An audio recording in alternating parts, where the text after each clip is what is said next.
গোপন চ্যাট ফাঁস হওয়ায় সাংবাদিকের বিরুদ্ধে ক্ষোভ ট্রাম্প প্রশাসনের। আমেরিকান ম্যাগাজিন দ্য আটলান্টিকের ঊর্ধ্বতন মার্কিন কর্মকর্তাদের মধ্যে সিগন্যাল অ্যাপে চলা গ্রুপ চ্যাটিং প্রকাশ করার পর তীব্র প্রতিক্রিয়া দিয়েছেন মার্কিন প্রেসিডেন্ট ডোনাল্ড ট্রাম্প। ওই প্রতিবেদনকে এটি ষড়যন্ত্রমূলক প্রচেষ্টা বলে অভিহিত করেন। একই সঙ্গে দ্য আটলান্টিককে এটি ব্যর্থ ম্যাগাজিন বলেও উল্লেখ করেন তিনি। আটলান্টিকের প্রধান সম্পাদক জেফ্রি গোল্ডবার্গ, যাকে ভুলক্রমে যুক্তরাষ্ট্রের সিনিয়র ক্যাবিনেট নেতাদের ওই গ্রুপে যুক্ত করা হয়েছিল, সেখানে ইয়েমেনের হুতি গোষ্ঠীর বিরুদ্ধে যুক্তরাষ্ট্রের সামরিক পদক্ষেপের পরিকল্পনা নিয়ে আলোচনা হচ্ছিল। সেনাবাহিনী কার্যক্রমের বিস্তারিত সময়সূচি নিয়ে শুরু করেছিল ইউনিট সংক্রান্ত তথ্য। এই ধরনের কিছু গুরুত্বপূর্ণ বিষয় গ্রুপে শেয়ার করেছিলেন মার্কিন প্রতিরক্ষা মিল পিট হেগসেথ। এইসব তথ্য ইয়েমেনের আসন্ন মার্কিন হামলার পরিকল্পনার অন্তর্ভুক্ত ছিল।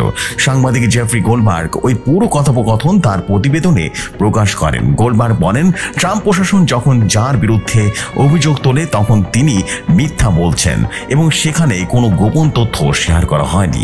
তখন তিনি এটি প্রকাশ করার সিদ্ধান্ত নেন। ওই গ্রুপ চ্যাট ফাঁস হওয়ার পর ট্রাম্প প্রশাসন তাদের পূর্বের অবস্থান অটল আছে। তারা এখনো বলছে কোনো গোপন তথ্য ফাঁস হয়নি। তবে প্রেসিডেন্ট ডোনাল্ড ট্রাম্প হোয়াইট হাউসের কিছু সিনিয়র কর্মকর্তা এটি স্বীকার করেছেন যে যা হয়েছে তা খুবই গুরুতর ভুল ছিল। একজন সাংবাদিককে ওই গ্রুপে ঢোকানোর দায় কার উপরে বার্তায়? সাংবাদিকরা ট্রাম্পের কাছে এর উত্তর জানতে চাইলে তিনি দোষ চাপান তার জাতীয় নিরাপত্তা উপদেষ্টার উপরে। ডোনাল্ড ট্রাম্প ওভাল অফিসে এক সংবাদ সম্মেলনে বলেন, মাইক ওয়াল্টজ আমার মনে হয়নি তিনি একটা দায়ভার নিয়েছেন। আমাকে বলা হয়েছে এটি মাইকের দোষ। তিনি আরো বলেন, মাইক ওয়াল্টজ এক দায় স্বীকার করেছেন। ট্রাম্প তার প্রতিরক্ষা পিট হেগসেথের পক্ষ নেন, যিনি মূলত গ্রুপ চ্যাটের সামরিক অভিযানের বিস্তারিত তথ্য শেয়ার করেছিলেন। হেগসেথ দুর্দান্ত কাজ করেছেন জানিয়েছেন। তিনি বলেন এর সঙ্গে তার কোনো সম্পর্ক নেই। ডোনাল্ড ট্রাম্প আরো বলেন, এই সিগন্যাল ফাঁস হওয়ার নিয়ে আমার কোনো মাথা ব্যথা নেই। তবে তিনি যোগ করেন, এই অ্যাপটি খুব ভালো নয়।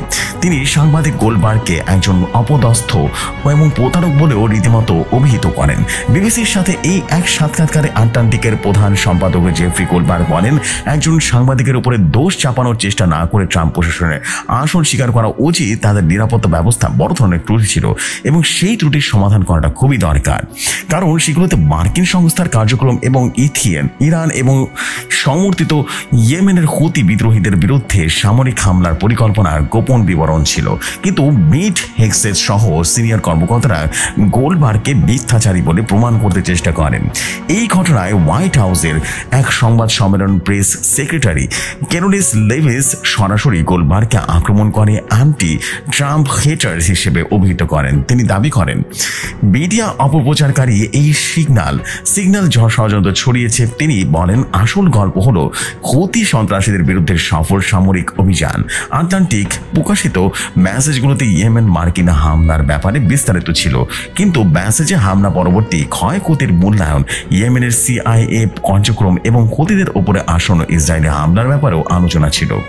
তবে সামরিক বিশেষজ্ঞ এবং সাবেক গোয়েন্দা কর্মকর্তা বলেন, ওই তথ্য অত্যন্ত সংবেদনশীল এবং সেগুলো কমার্শিয়াল মেসেজিং অ্যাপে শেয়ার করা কখনোই উচিত হয়নি।